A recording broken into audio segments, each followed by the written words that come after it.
Buonasera, benvenuti. Welcome to New York University, Casa Italiana, Zerilli-Marimò.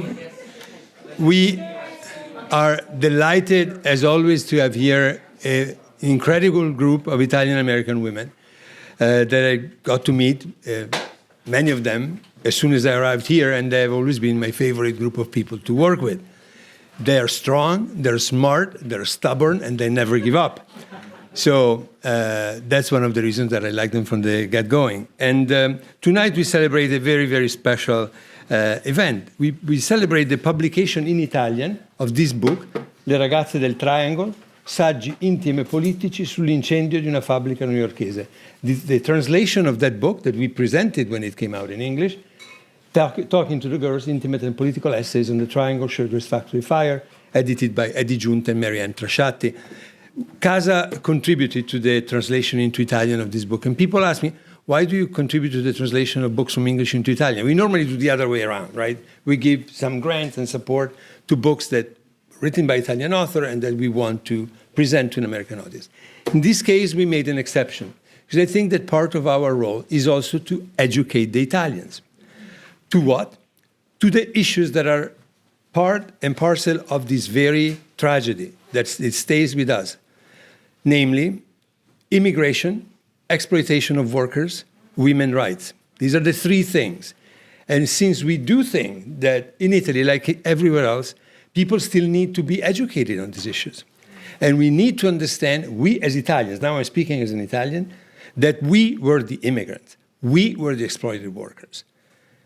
And it's only then that we are going to realize that the treatment that we reserve now to immigrants and workers in Italy, workers that come to Italy, hope of a better life like our ancestors came here, need to be remembered. So through the translation into Italian of the work that Edi, Marianne, and all of you did to bring these facts to the attention of the American people, I think we have the same obligation towards Italian. And that's why we contributed, and we wanted this book to be available in Italian. Not to mention the fact that since the coalition started its work, just want to mention one name, Esther Rizzo, who was here, our guest, wrote a book, and she made it a point to go to the birthplace of each one of the Italian workers, Sicilian, these girls were, and to talk to the mayors, to talk to the cities, to make sure that each one of them would receive a proper tribute in their hometown.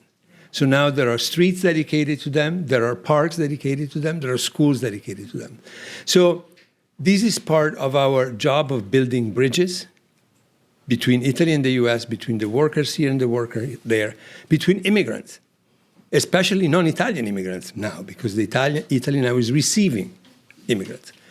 Not with the generosity one would expect to find in a country like ours. So I did my little spiel, and I don't know what to thank you. I don't know what the libretto is. I'm not worried at all because they know exactly what to do. They know. Go ahead. How do you say spiel in Italian? We don't have it. It's uno spiel. Uno spiel. Rachele, mi metti in imbarazzo. You embarrass me in front of everybody. That's fine. I'm all for it. So I'm gonna leave it to the people that really made this book, the original in English, possible, and the translation possible, and that really keep alive the memory of the fire and of the girls. So please welcome. I think it's going to be Edi first. Yeah. Edi Giunta.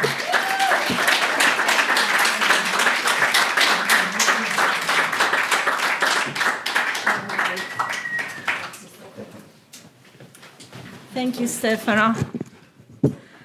I don't think there is another place,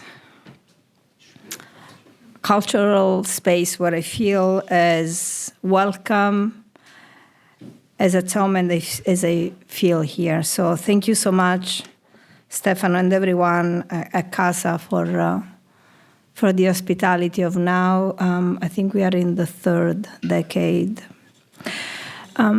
So thank you. Thank you for being here and for remembering Triangle together. I want to dedicate this event to the memory of Clotilde Terranova. Clotilde worked on the 10th floor and she was one of the few who died. Most of the workers who died worked on the 9th floor.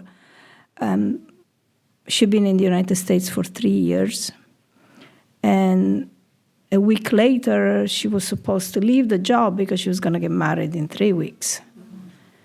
And Samuel Bernstein, the manager of the factory, remember seeing her hair in flame, running, and then before they could stop her, she jumped from the window. My wonderful friend, beloved friend, Lanzillotto, started this tradition of dedicating the book events, talking to the girls, to someone who died in the fire. I chose Clotilde, and this is not the first time I have dedicated one of our events to Clotilde, because Terra Nova was the name of my hometown until 1937, when I went back to the Greek name of Gela. And Clotilde is from Licata, which you can pretty much see from my hometown. And growing up, I had no idea that there was a girl who once upon a time left Licata to find fortune and death in the United States. And I did not know about Triangle until I was about 17, and I didn't know it was called Triangle. But the Italian feminist movement talked about a fire that occurred in New York City in the early 20th century. And this fire, where women had died, was seen as really embodying the necessity to struggle against the social injustice and against the oppression of women. So there was a feminist anthem which was playing earlier on, called 8 Marzo, that says, ricordatevi di noi, siamo morte in una fabbrica. So we also did not know that many of the workers who worked at Triangle and died at Triangle were of Italian origins, and many were from Sicily, and we would not know that for a long time. Most of the workers who worked at Triangle were of Eastern European, Jewish origin, and about 1/3 were of Italian origin. But somehow this is so much with Italian American history. Triangle did not enter official memory. And this brings us to this space where we are here, because in 2001, thanks to the support of Stefano and Casa Italiana, we held what I believe was the first widely public, if not the first public, Italian-American commemoration of the Triangle Fire on the occasion of the 90th anniversary. And we were here with Jennifer Guglielmo, with Annalisa Orlec, and the Brown Building, formerly Ash Building, Gioia Timpanelli told the story, and Phyllis Capello sang. And for the first time, we called out the names. And by then, we knew the names. Names are important. Name rescues those who have been pushed on the sidelines of history. They rescue them from collective anonymity. So we call the names out of respect and to remember. That event that we held at Casa, here at Casa in 2001, I think jump-started or accelerated, at the very least, the memory project that has led us to this book. And thank you, Casa Italiana, thank you, Stefano, for the significant help with making the book happen, and practical help, but also truly spiritual help, believing in this book. If every book is the result of a collective effort, and certainly Talking to the Girls was the result of a collective effort. So glad that we have our American publisher tonight, and she'll be talking about the book and the Italian translation. A translation is even more so. A translation is an act of diplomacy. And it took, and that all the diplomatic interactions took time and goodwill. Goodwill and the commitment to making this book happen. And I would like to acknowledge our Italian publisher, Iacobelli, for believing in this book. We also had the good fortune of having a translator who is also a feminist scholar, Paola Bono. And so those conversations, even though I speak, as I say, ex-Italiano, my Italian is from the 1980s, has not evolved. I still like to look at the translation of anything in which I've been involved. And Paola was phenomenal. Maria Rosa Cutrufelli was not directly involved in the translation per se, but she is someone with whom I've been in conversation, direct or indirect, about Triangle for, 50 years? Yeah, 50 years.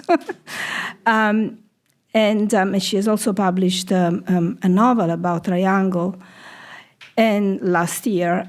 And then Anna Maria Crispino, who is the editor of a feminist publication, Leggendaria, and she has been a big supporter of Italian American women, of really bringing the conversation about Italian American women's words and actions to Italy. And she works also with Iacobelli, she wanted to bring this book to Italy long before this book was even finished. We had lunch in 2019, and she said, when you and Marianne finish this book, let me know.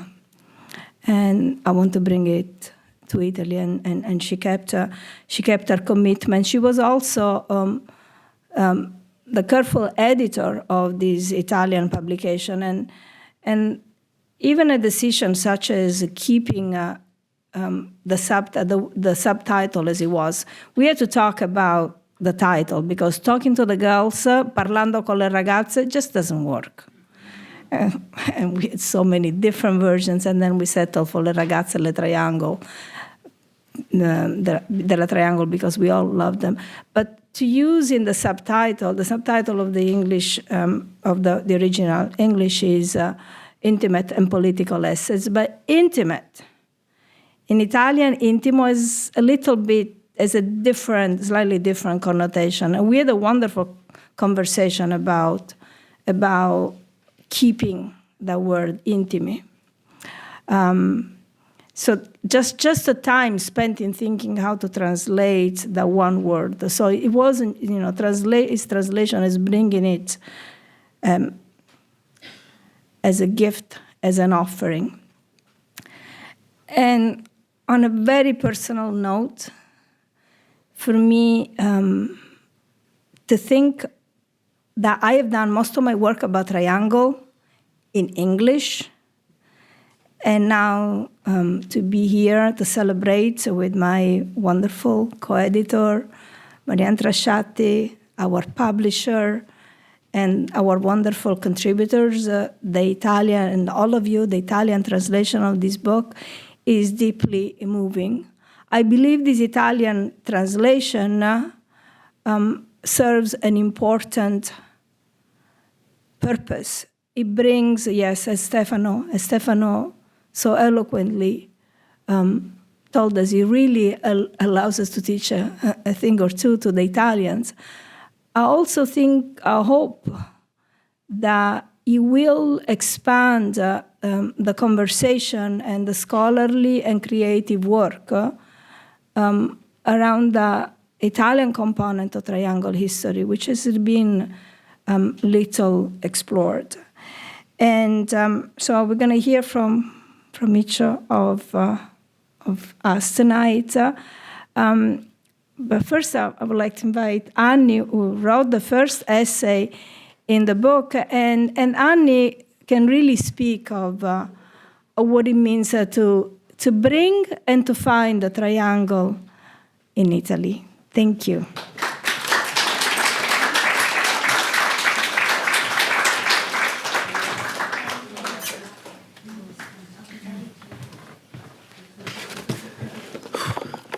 So I'll dedicate these comments to two sisters, the Pasqualicchio sisters, who were Pugliese of Bari, of a town called Casa Massima.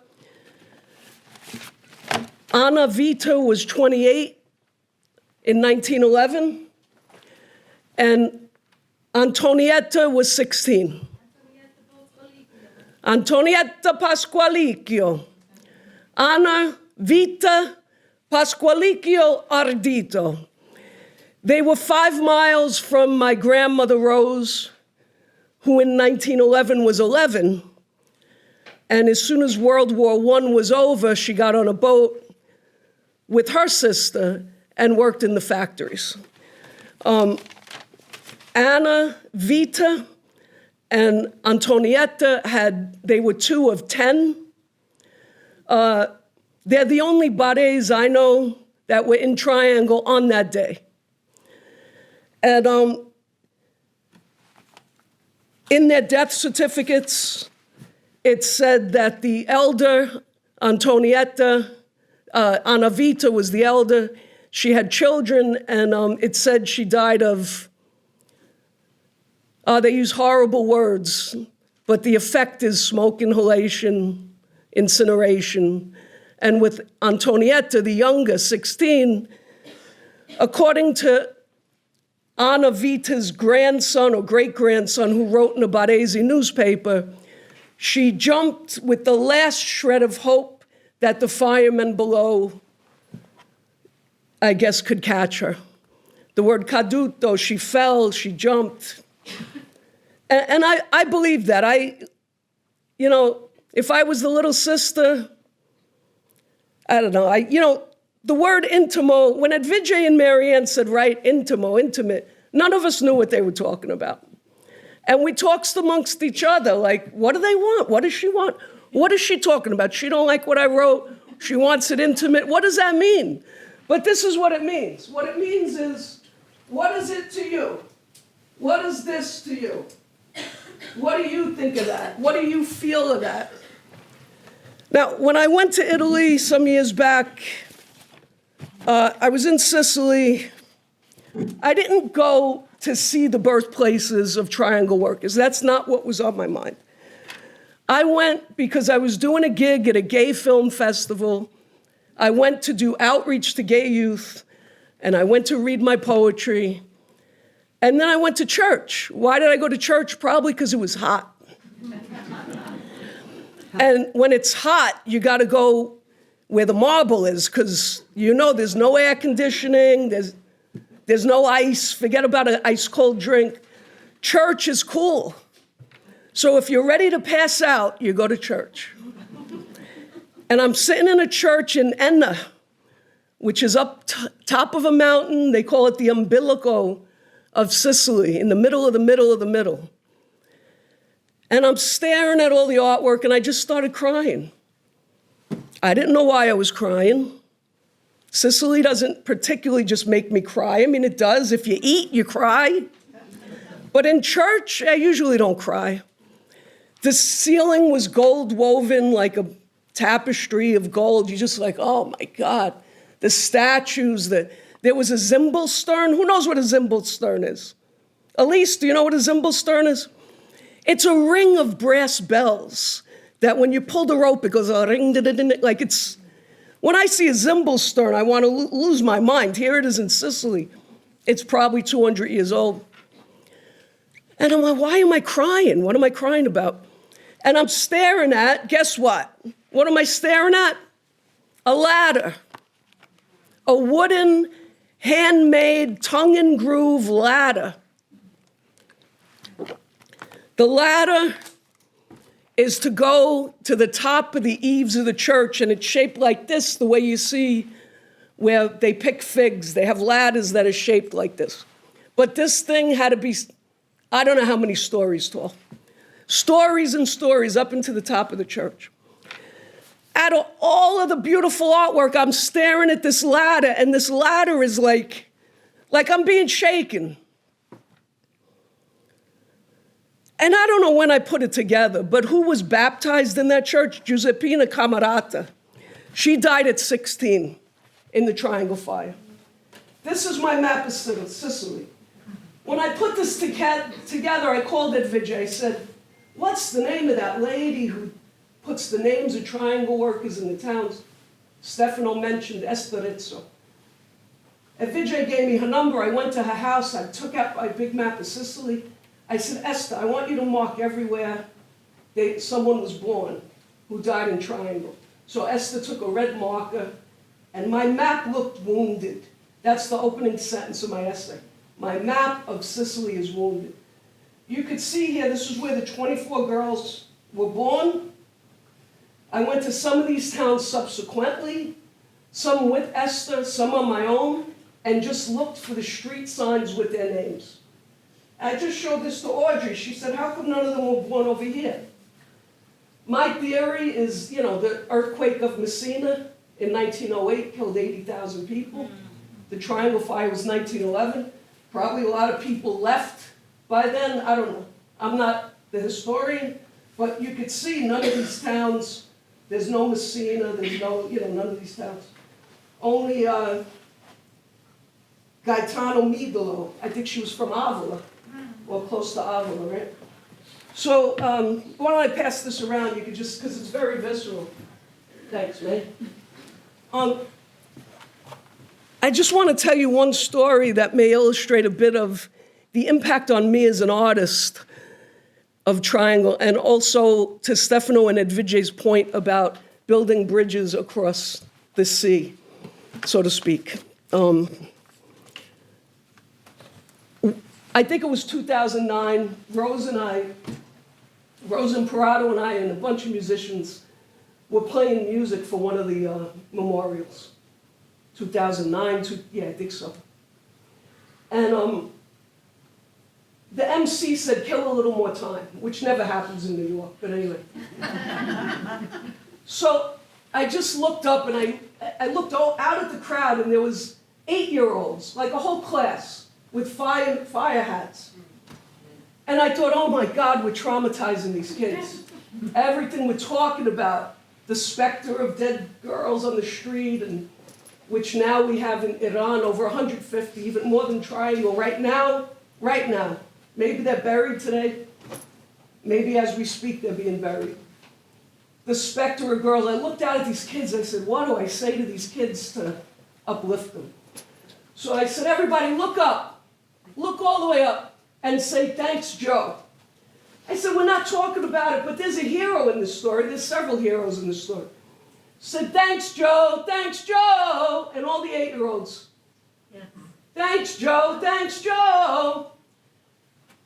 The next day, I got an email from Joe Zito's great-great-grandniece, or granddaughter, I guess. And she said, no one ever thanked my great-grandfather in all these years I've been coming to these things. So I said, all right, skip to the chase. I'm going to write a song for the unsung heroes. So I wrote a song, and the next year performed the song for Joe Zito. And then when I got to Italy, I said, I'm going to go to his birthplace. I have to see. Now, of course, if you go now, where everyone's born on these maps, these places look like paradise. That's not what it was when they had to leave because they were starving. They didn't want to leave. They came here, like everyone else, to work, to send money home that the whole family could survive. It wasn't for hopes and dreams. It wasn't for the American dream. It was to work. That's it. Work, work, work. Work, work, work. That's all it is. Work. Money, work, survival. Eat. So I drove the wrong way through the mountains of Naples. Found it. I found Vicolo Giuseppe Zito, where he was born. There was a plaque there. So now what do? It's hot. It's always hot. There was a bench. I sat down. I sang my little song. I did my little whatever I do. I do these little things on the street to have spirit. And of course, what do you think would happen? Ladies come out to the balcony and they say, who are you? What are you doing? Right? There's a million balconies. That's what happens. So I said to them, well, you know, Giuseppe Zito, sono da New York. That's what you got to say, New York. She said, oh, you know, his so-and-so still lives in the building. You want me to call them? So out runs this lady who's a great, great, great niece of Joe Zito. And she says to me, Lanzillotto, Ballad of Joe Zito. She knew the fucking song.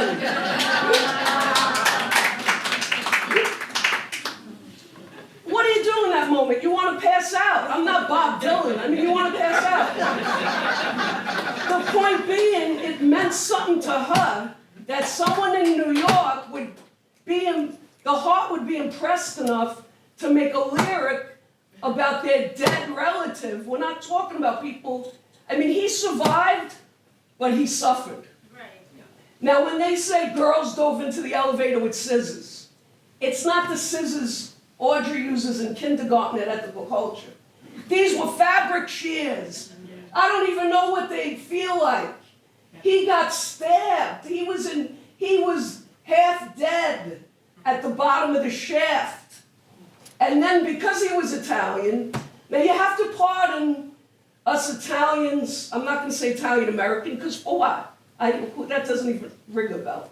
Us Italians for being angry and upset and passionate, and for me mentioning Iran, because it's political, it's angering, and the specter of dead girl bodies, I'm sick of it. And I'm one of those bodies, but I'm alive. Joe Zito, when he was half dead after he rescued, pardon me for yelling, but this is my culture, after rescuing however many girls, 100 girls, whatever, what did they do to him? I know you know, but who doesn't know? I know you know. Elise, what do you think they did to this Dago Wap? What do you think they did to him? He was a teenage, maybe 20, immigrant. They arrested him. I'll leave it there. My time's up. My spiel is up. The next spiel, I think, is a Lynne. Lynne.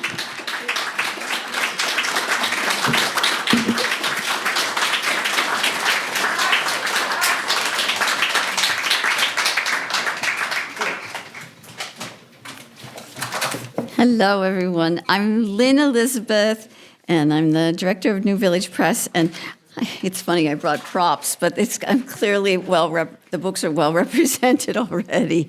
So I do want to dedicate the few words I'm going to say to the memory of one of the women who perished in the Triangle factory fire, and that was Caterina Maltese. And she was Sicilian, and she immigrated to New York approximately, I think, maybe 4 or 6 years before the fire. And she came with her husband and 5 children. One of the children, her next to youngest, a daughter who was only about 4 or 5 years old, died in Ellis Island. She was ill, and Caterina had, waited with her in the kind of makeshift hospital there, infirmary there, but her daughter didn't survive. At any rate, they settled, and as much as one could settle, and then just a few years later, when she was approximately 39 years old, she perished in the fire, but she also lost her 2 elder daughters who were also working in the factory. And one of them was Rosaria, who may be the Rosaria represented here on the banner, and the other one was, I'm forgetting her name, Lucia. Thank you. So, and that left her husband and 2 sons to take care of themselves. And they had been, barely getting by on $12 a week that each of the women made. And her husband was a shoemaker, and her older son, now I'm forgetting what he did. Anyway, they had, it was I chose this person to remember because of the whole family, and knowing that it's not just one life, but it's a community of people and a family that was already suffering mightily. Although she would have been happy to know that a grandson became a New York State senator, and actually, should be remembered. So, what to say about an Italian translation? The book itself is one of the most remarkable books that New Village Press has ever published. I just have to hand it to Eddie and Marianne for producing a work that is, it's not just remembering individual women and the factory fire, but it's looking at so many different aspects that have meaning for the people living now, for the descendants, for people who work in the labor movement, many different aspects. And it gave me such an appreciation of the wide-ranging and long-lasting impact of this event and how significant it was. And Eddie in particular encouraged the writers to really write from their hearts. And so the writing itself it's literature. It's not just a document. It's moving. So I'm very proud to have published the English edition, and everyone who worked on this worked so hard. They just gave it their all. They really gave it their all. And I don't speak Italian, and I wasn't intimately involved in the translation, but I know how hard Eddie worked with the translator and the Italian publisher to really represent, again, these most incredible stories, essays, pieces of people's expression and understanding of the event. So it's a gift to, especially to all the the descendants of the Italian immigrants, but it's a gift to the whole culture. It's a gift to all these cultures to make that bridge to the country that the immigrants came from, and to make a strong connection to Italy. So it probably more than any other book that has been translated through our press. The Italian translation felt really palpable. It felt like it had a life. And Eddie, of course, went to Italy and spent amazing time talking to the press, talking to individuals like yourselves about what this work meant to her. So the translation had quite a life that I've been rather unaware of with other translations. Things get put into another language in another country, and I don't always pay attention. So anyway, I thank you, Eddie, for making even the translation itself an intimate process, and for appreciating it and appreciating your dedication to making it the very best that it could be. So.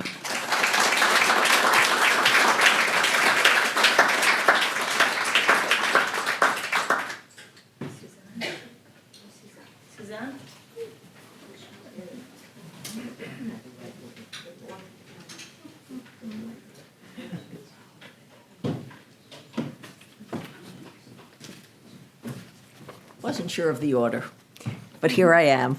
My name is Suzanne Pred-Bass, and I had 2 great aunts in the fire, which you will hear about, and I am really honored to be here tonight to talk about my contribution to talking to the girls. My great aunts, Rosie and Katie Weiner, were in the Triangle Factory fire. Rosie died, and Katie survived, courageously grabbing the elevator cable on its last descent from the 9th floor. And we know now from Annie that the person bringing that elevator up innumerable times was Joe Zito. When Eddie and Mary Ann approached me about writing my family story, oh, it's an easy yes. I dashed off 2 pages and thought I was done. Only to learn quickly from Eddie that more was required. The rewrite started a long, slow process of personal and family exploration. Eddie's patience, encouragement, and guidance was invaluable. My aim in the essay was to have Rosie be known, that she not be forgotten, though her life was stolen from her at the tender age of 23. None of the young souls died in vain. The fire led to great labor reforms and the burgeoning and strengthening of unions. What my mother survived, what my mother salvaged from this tragedy was to raise her children to recognize injustice and to stand up for those whose voices have been muted. We are again living in perilous times for immigrants and workers. The Triangle Fire is a fierce and vital reminder of the work that still needs to be done. Talking to the girls underlines that that struggle does not end until all workers, all immigrants, all women are safe and treated with the dignity they deserve.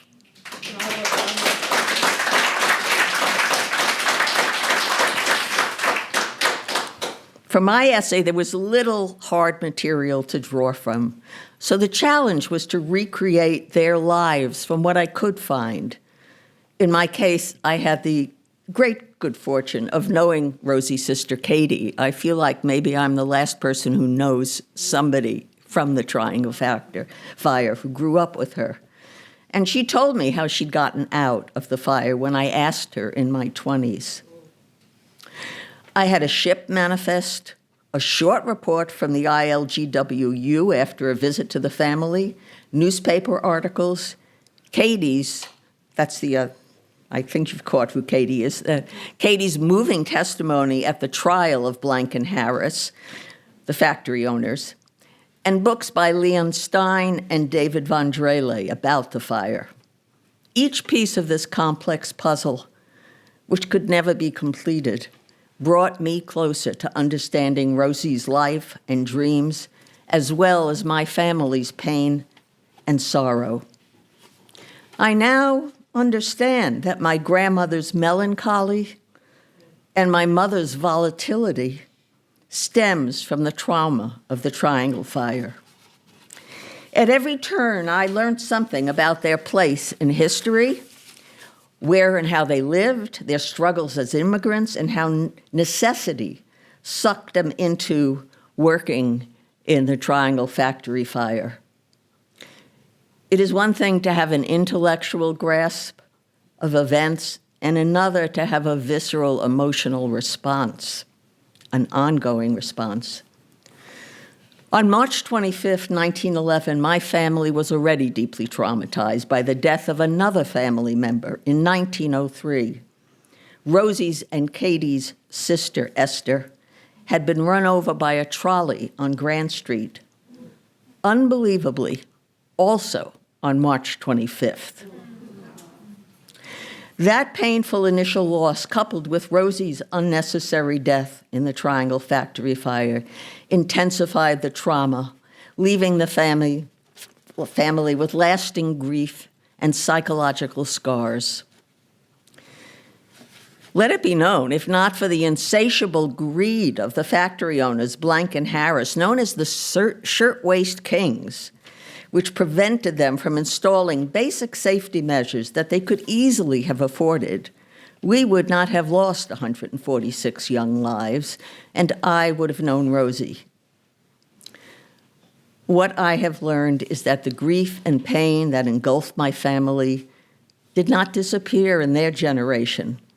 4 generations later, I am still feeling this grief. I remember the first Triangle Fire commemoration ceremony I went to, surprised to find myself in tears through much of it. So we might like to think that trauma is for the time and place it occurs. I now know those scars get imprinted on the generations to follow. Writing my essay, A Legacy of Grief, allowed me to finally mourn the impact on my family, and most importantly, to reconstruct a portrait of Rosie and Katie so that they can more tangibly live on in people's minds. In that process, Rosie became integrated into my being so that I feel I carry her with me, always.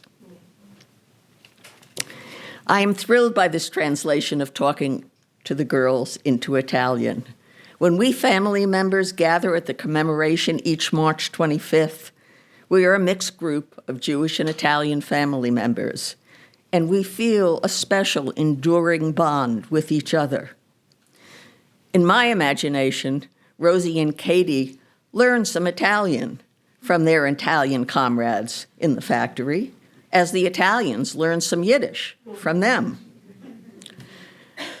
To have this translation reinforces our enduring bond and spreads the knowledge about the impact of this crucial moment in labor history. It challenges us not to forget the unfortunate parallels that still exist in workplaces around the world. Talking to the Girls now in Italian and English serves as an inspiration to continue to fight for workers' dignity and safety until all are safe.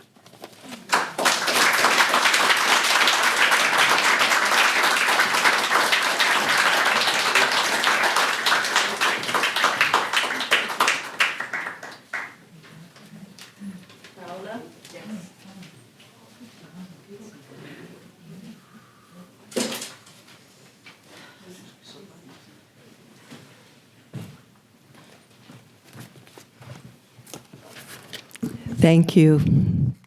What an honor to be here in this Italian translation of the book and to be with everybody who had a part in it. Can you hear me okay? Before I begin, I'm going to read an excerpt from the essay in the book, but before I do that, I just want to acknowledge that for me, this Italian translation signifies that we together on both sides of the ocean witness the lives that were lost in this fire and that their sacrifice led to social reform.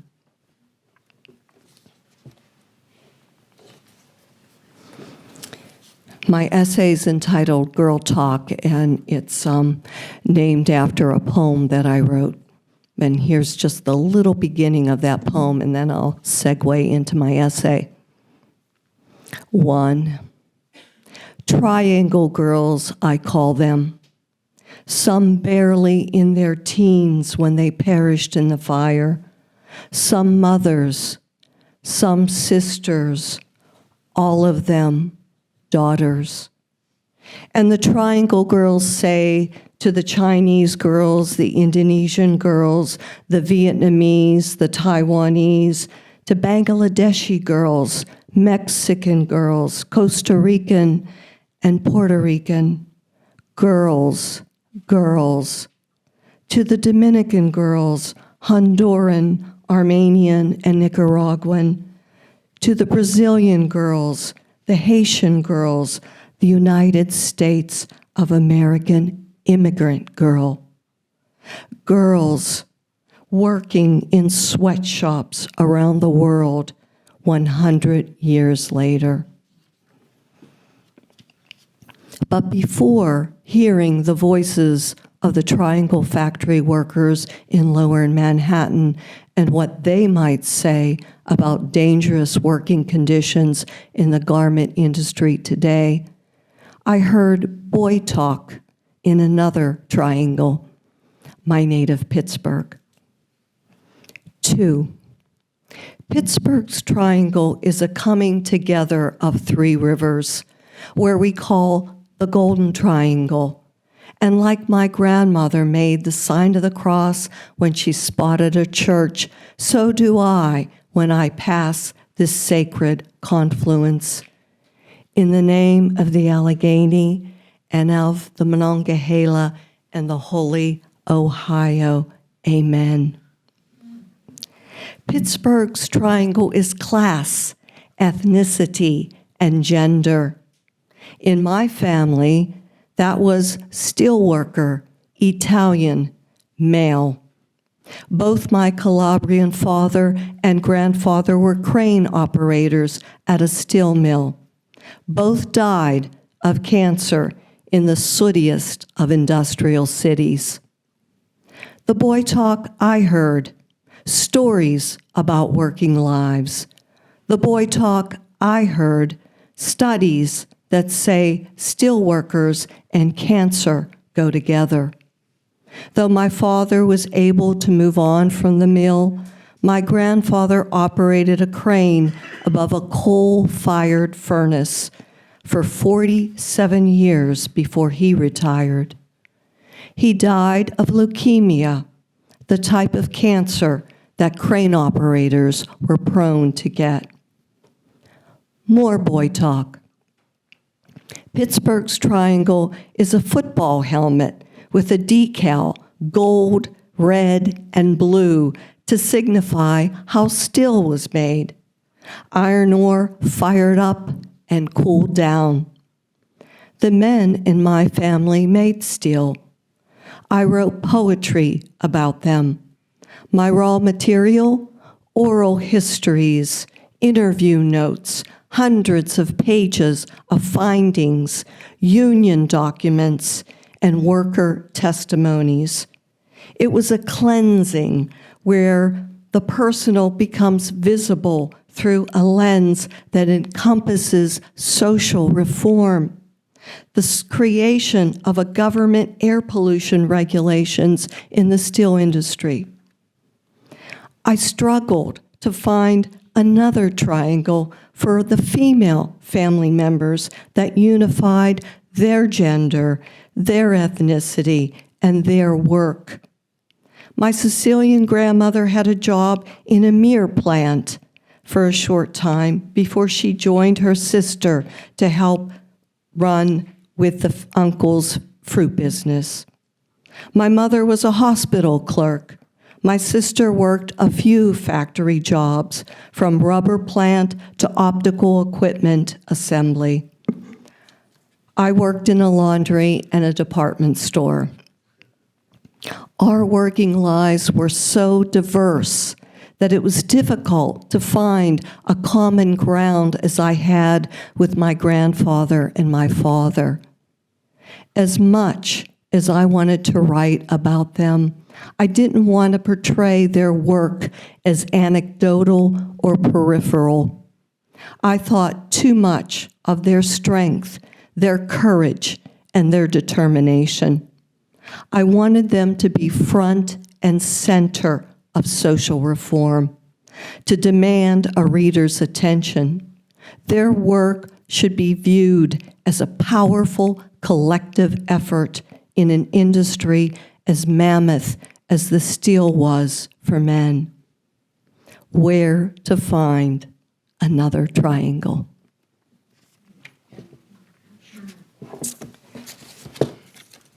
Now I'm just going to read two poems, if I may.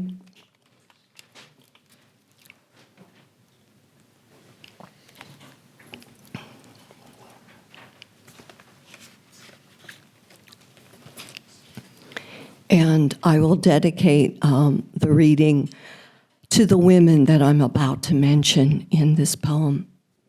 And it's called Identified.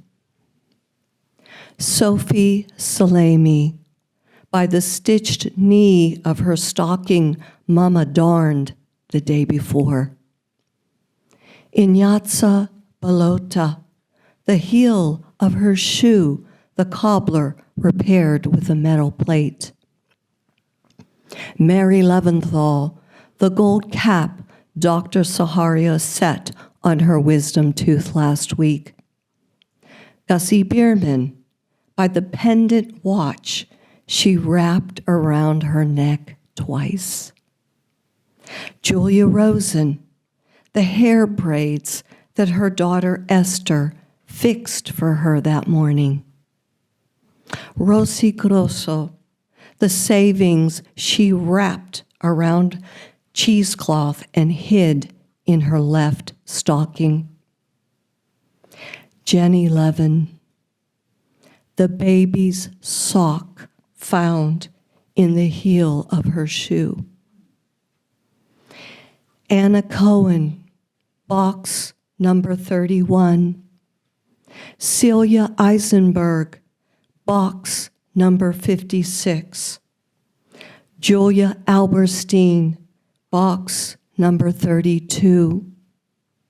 On the lid of one coffin, written with white chalk, Becky Kessler, call for tomorrow.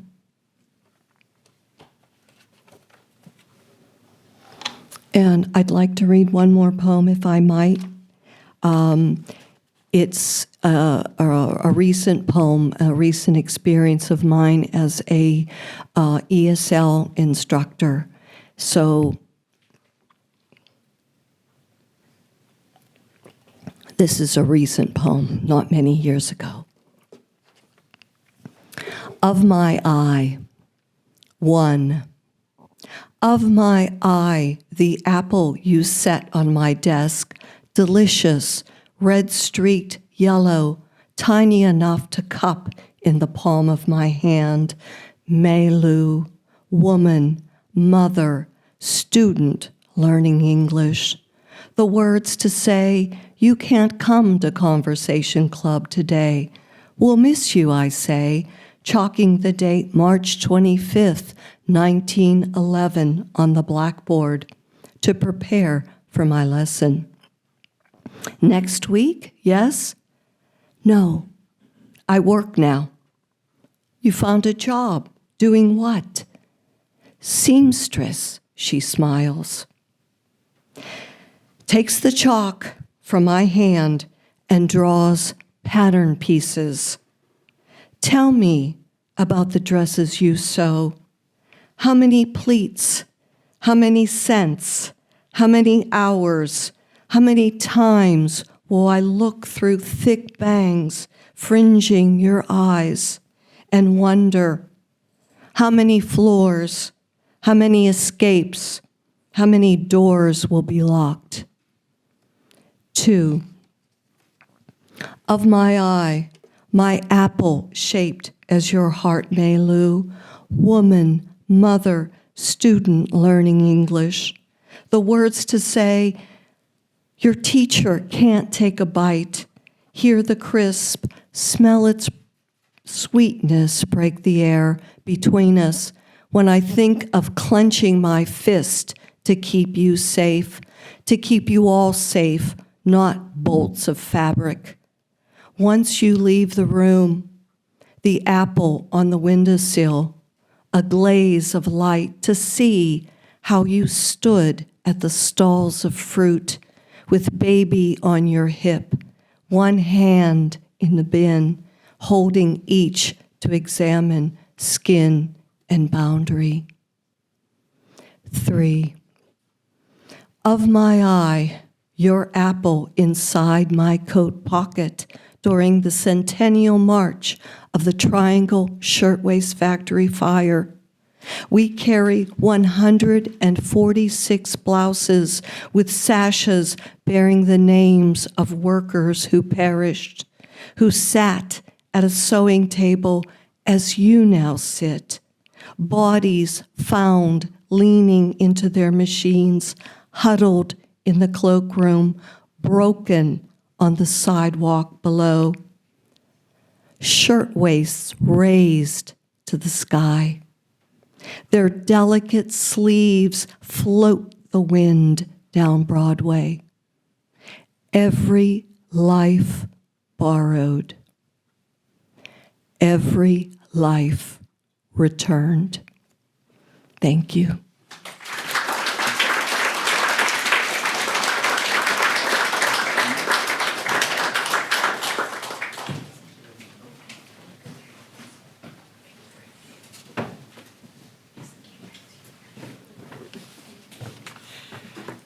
Hi, everybody. My name is May Chen, and I had the honor of working for more than 25 years for the International Ladies Garment Workers Union, and also the honor of writing and contributing to this book. So I want to congratulate Eddie and Marianne on this translation. It's really quite an accomplishment. And I'm going to dedicate this talk, and I'll talk about her a little bit later, to Rosie Grasso, who was one of the youngest victims in the fire. She came to the United States when she was only 11 years old from Sicily, and she worked in the factory and died when she was 16.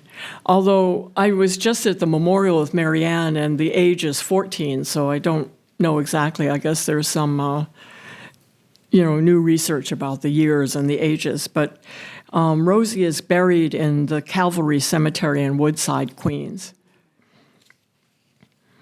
So, I had this long and really beautiful career with the ILGWU, and we always boasted about being the Union of Immigrants. And so in this experience, we had many lessons of worker participation, and especially the importance of language.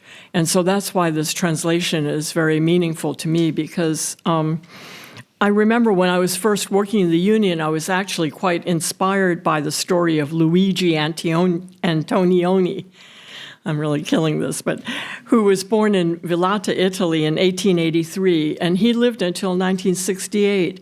He joined a strike of the garment workers in 1913 and became the first vice president of the ILGWU with David Dubinsky and all of the founding fathers of our union. And Luigi founded the Italian American Labor Council, which had very strong friendly relationships between workers here and workers in Italy. So Local 89 was Luigi's local, and this was known historically as the Italian local. It represented highly skilled tailors and dressmakers. And I remember visiting some of the shops and seeing the Italian workers back in the 90s and so on, still working on really beautiful lace and costumes for the Broadway shows, and really beautiful garments with skills and handiwork that they had brought from Italy. Local 89 had its local meetings, of the union meetings, were conducted in Italian, and the notes and records are left in Italian. And this really inspired me, because at that time in Local 2325, we had a huge number of Chinese immigrants. It inspired me to advocate more forcefully for Chinese translations in the board meetings, and for the ability to hold different meetings and educational programs in multiple languages. And we did have meetings in Chinese, Spanish, and English, which were the main language groups of our local at that time.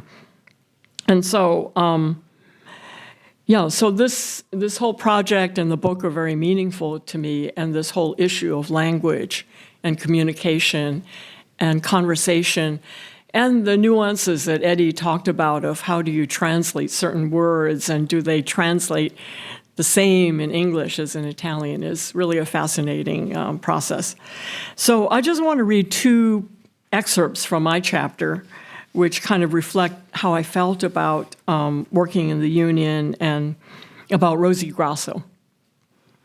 So for me, working in the union wove the history, stories, and traditions of the ILGWU with the issues and concerns of current-day immigrant garment workers. I already had more than a decade of experience working in the Chinese immigrant communities and studying the history and issues of Asian Americans. And I used to insist that the Asians and Chinese experiences were unique and that we needed to assert ourselves, especially since we were and are still so invisible to American history and media.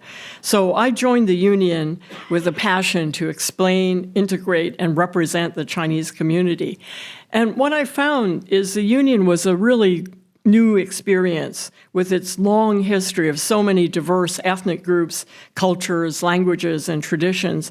And so working in the union opened my eyes to the similarities of immigrant workers' experiences, workplace problems, and the hopeful aspirations of immigrant families. I discovered that the stories of Chinese union members were unique and yet similar to those of current union members from Central and South America, Dominican Republic, Haiti, Italy, Mexico, Africa, and so on. And those current union members had much in common with garment workers from 100 years earlier in the period of the Triangle Shirtwaist Factory, even as the languages and cultures were different. The workers, especially the women, enjoyed the freedom and friendships with their coworkers in the shop. They earned, saved, and spent their own money, and they banded together for decent pay and working conditions. They got married and had children and dreamed of a better, happier life for their families, including good schools, more opportunities for the next generation. And they loved all the foods and plentiful markets and stores in New York. Many of them continue to celebrate and adapt their traditional customs in America. So another excerpt is just before the Triangle celebration when we went to Chalk. And I took my grandkids, who were then maybe 9 and 11, we went to a sidewalk in front of an apartment building on Thompson Street where Rosie Grasso had lived. She was 16 when she died in the Triangle fire. We posted and handed out flyers about the fire, and some passersby stopped to watch as we chalked Rosie's name. Some asked us, "What's going on?" And some said, "Thanks for keeping this history alive." The kids chalked Rosie Grasso, age 16, lived at 174 Thompson Street, died March 25, 1911, Triangle Factory Fire. They chalked this on the sidewalk in front of the building with colorful words and images. My granddaughter said, "We did this chalk project to tell people that Rosie Grasso lived in this building. It was weird because normally we chalk and draw in the playground and park or garden." And my grandson said, "I drew lots of triangles and flames for the Triangle fire." So the next day, after attending the annual commemoration ceremony, I walked by the apartment with a couple of my union friends, and I was really disappointed to see that the kids' chalk work had been completely erased, washed away. The building superintendent was there with her young son and said that the landlord had told her to wash it away. And she said, "Why are you messing up my sidewalk?" And we said, "Rosie Grasso lived in this building with her parents more than 100 years ago, and she died in the fire just a few blocks away. Rosie was an immigrant from Italy and one of the younger workers in the factory. We remember her and the other workers by chalking their names on the anniversary of the fire."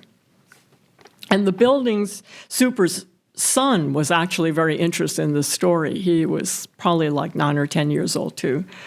So my friends and I bent over the sidewalk with our chalk and wrote once again, Rosie Grasso, age 16, lived at 174 Thompson Street, died March 25, 1911, Triangle Factory Fire.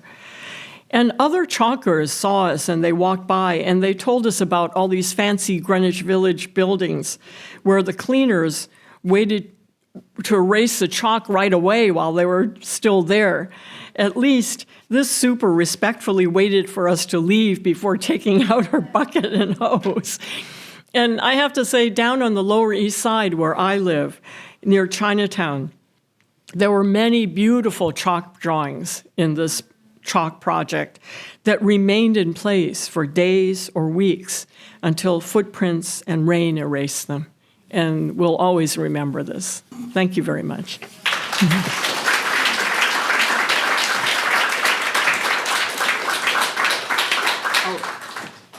And I'm handing it off to Marianne Trasciatti, who will close the program.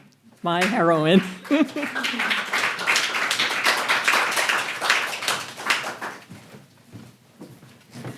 Hi, everyone. It's my honor and privilege to close us out tonight. I'm really grateful to all of you for coming.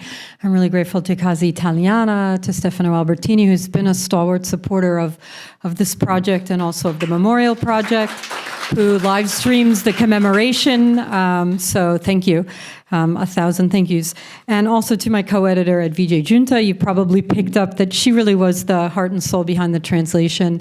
My Italian's okay, but there's no way I could have done the work that she did. She really did the work of both of us and then some to get this translation published, to get someone, to get the publisher, to get the translator, to get the just everything. And she painstakingly edited and proofed it, and I tried to offer moral support because that was pretty much the support I could offer to that project, and I'm really grateful to her because it is wonderful. And so thank you, Eddie, for all that you did. This really is a testament to your dedication to this story and to spreading it far and wide. I'd like to donate. Oh gosh, I want to say middle-aged moment, but I'm a little bit beyond middle-aged, so senior moment, I guess. I'd like to dedicate my comments to Francesca and Bettina Maiale's sisters, teenage sisters who died in the fire from Sicily. I was listening to Suzanne and remember, Suzanne's very dear to me, and many conversations we had, and reading your essay when it was in progress and thinking, good Lord, what it must be to lose 2 of your children in the fire. And I have 3 children, and were I to lose my daughter and one of my sons, or both of my sons, I think I would just shrivel up and blow away. So I'm always moved just thinking about the number of family members, Julian, Israel Rosen, or the Maltese family, or the many sisters, including the Maiales, who died in the fire. So this is for them. I also would like to donate. Oh, another moment. Yeah. Okay. So I also would like to dedicate my comments to my mother, who was a garment worker, who first told me about the fire, who is a member of the International Ladies Garment Workers Union, who struck when there was a general strike in her region, who walked the picket line, and who told me we knew we were safe because of what had happened in our factory, because of what had happened to those poor girls at Triangle. She was Irish, so I grew up thinking that garment workers were all Irish. My Italian family, they did not. I mean, I later found out that they did, but for me, the stories of working in a garment factory are stories of Irish immigrants and Irish Americans like my mom and my grandmother. So here's to you, Ruth Ellen Gilboy Trasciatti. And I was asked to say a few words about what the translation means to me, other than I see it as a testament to the dedication of Edvige to really bringing the story to light to people in Italy. It also, for me, is a really interesting moment in how this story has been opened up. It is very much a New York story, and I'm beyond proud to have worked with the coalition to have New York's first labor memorial at the site of the Triangle Fire. It is an American story, absolutely. it is a Jewish story. And for a long time, when I would give talks, when we were building the memorial, people would come up to me afterwards and say, oh my gosh, I thought this was a Jewish story. I didn't know that there were Italians in the fire. And these were Italian Americans. It was their own history that they didn't know, right? So we've opened it up. And I think that Annie and Eddie and, I mean, Paola and everyone in the Italian American community of 2001 on really have helped to bring this into the collective public memory of the Italian American community. But as May's comments indicate, and as Paola's incredibly moving poetry indicates, this is an international story. It is a story about exploited workers, and that's not a New York story. That's not an American story. That's not a Jewish story. That's not an Italian story. It is unfortunately a global story. It's not a story from the past. It is a story from the present. And I think it is our responsibility here to ensure that it is not a story of the future. Right? Yeah. I mean, workers of the world unite, right? Not just workers of New York or the US or Italians or Jews, workers of the world unite. We have nothing to lose but our chains. And I love this book because it has in it the stories of Asian garment workers, the stories of the Korean American who designed the memorial with the Israeli partner. It is the story of Bangladeshi workers. It is the story of Vietnamese workers. It is the story of Mexican workers. It is the story of Chinese workers. It is the story of the Indonesian Nike workers who came to the memorial last May and said, this is our memorial too. And so I love this project. And ironically or paradoxically or some kind of Lee, by translating it into Italian, we have not just gifted it to Italians, but we have made it even more of a global story because we have brought Kalpona Actor and we have brought the incredible women that May writes about and you write about into yet another language for another audience to appreciate and feel solidarity with them. And my final comments, I want to address the covers. I look at, and good Lord, I don't know about you, Eddie, but I look at these covers and I think about you, me, and Lynne, and should we have purple? Should we have a different color? I mean, now it looks like it was meant to be, right? But woo, we had lots of conversations about the colors and the title and all these things, right? So I look and I see all that process and I remember our conversations and, but I look at the Italian Le Ragazze, and I think of my mom, because that's what she did. That's how she worked. And so I feel connected to that cover. And I look at the English language version, and so these are students, these are middle school students from Huntington, Long Island, and they are Kim Schiller students, and Kim has a beautiful essay in the book about teaching the Triangle Fire. And Kim and I, on March 25th, when the book came out, we did a talk on Long Island at a bookstore called Theodore's Books on Long Island. It was sponsored by the Long Island Coalition for Labor Union Women. And Kim was there, and the girls showed up with their moms. And I look at them and I love them. They are beautiful. They are my daughter. They are my mother. They are my grandmother. They are Edvige. They are May. They are Suzanne. They are Emily. They are every woman in this room. And they are every woman that I can think of. And they are the girls that we are talking to. And I think it's just terrific that we have centered them on the cover. I also want to give a shout out to the boys, because there were boys who died in the fire. And also there are boys who still care about this story. If I mentioned to some people, we had a little tour of the memorial, and I mentioned that I got an email a few days ago from a student, a high school student in Texas named Ayush. He's Indian, and he and his two Asian friends, 3 boys, none of them Italian, none of them Jewish, decided that for their National History Day project, they wanted to make a documentary film about the Triangle Fire. And so we worked together. I suggested, archival images. They sent me their rough cut. I mentioned a few things that they might want to change. And a few days ago, I got an email from Ayush explaining to me that he was absolutely over the moon because they came in first in the regional competition in Texas, and now they were going to the States. And they were just so happy to be telling the story in Texas and to be winning awards. So here's to the girls, here's to the boys. We tell this story to them, we tell this story for them, and we tell it because we are not going back to 1911. Child labor is on the rise here in the United States. We need to put an end to that. We are not going back. What we are doing with this story is going forward, and we are holding their hands, and we are taking them with us. So that's why we're here. We remember this story so that we never have to tell another story like this again. So, workers of the world, unite. We have nothing to lose but our chains.